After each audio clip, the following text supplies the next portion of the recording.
Добро утро, учителя. Добро утро, деца.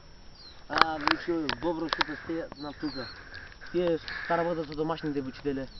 Без срамота, наши сме ние.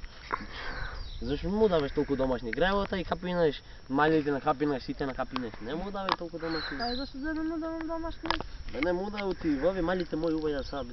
Не седве дома да пише домашни. Че си Џафар речено да читва, јас треба да му пишам домашни. Затоа јас не можам да. Читаат. Абе јас не можам да му пишам домашни, јас ако му пишам домашни тоа вие чанда напули случи. Затоа порано не му давај домашни, да не капинам јас. Не му давај, не му. Ај ќе кажи. Не му давај домашни.